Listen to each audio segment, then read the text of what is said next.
So every time I come down to this boat ramp to try to do a video, there's always somebody not utilizing the boat ramp to drop their boat in. Probably doing drugs, but you know.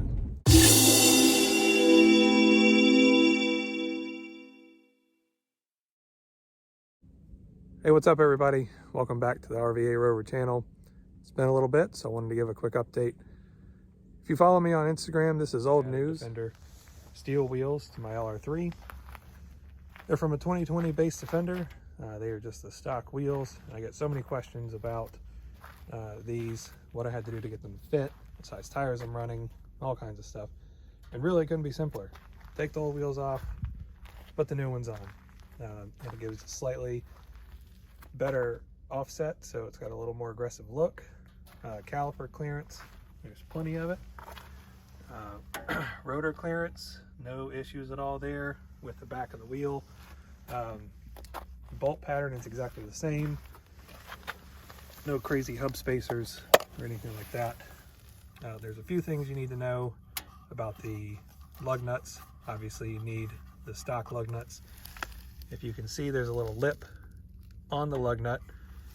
This black hub cap thing pops onto there, and the aftermarket lugs don't fit. It doesn't pop, doesn't seat correctly, so you lose those. I've already lost one, and I have the original lugs on there.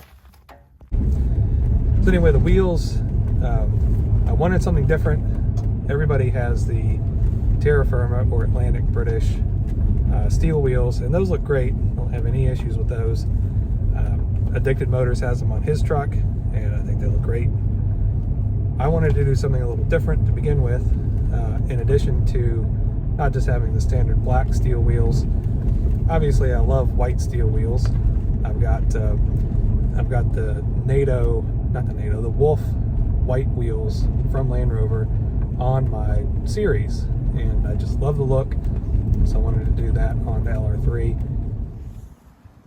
The other questions I get about this wheel setup is how much it costs and what tires I'm running. So if you can find some dealer takeoffs from your local Land Rover dealer, that's probably the best option, or somebody that's selling them in Craigslist or Marketplace or whatever. My dealer is not one that I would call, and if I asked them for a set of these that have been taken off by a customer, that they would even register what I was talking about, and even if they did, that they would bother to sell them to me for any decent price.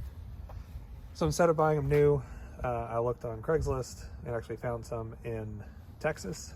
The guy shipped them to me, and while it wasn't necessarily cheap, it was still cheaper than buying them new. And when I looked at the price of powder coating some Terrafirma steel wheels, the price really wasn't that much different. So I went with these and been happy ever since. So the other question is about tire size. Obviously these are the BFG KO2s, pretty standard choice, safe choice, hard to go wrong with these. Should last a long time. I've been happy with them so far. They are the 275, 65, 18, and while I personally have not had any problem with this wheel size rubbing anywhere, this was the same tire size that was the previous owner had on this truck, and you can see they did have some rubbing issues. So those rear AC lines have not been moved. I'll do that eventually. One difference is, you can see it right there, this is a coil sprung truck. So I don't know that that means I've got any better or worse chance of these wheels rubbing back here.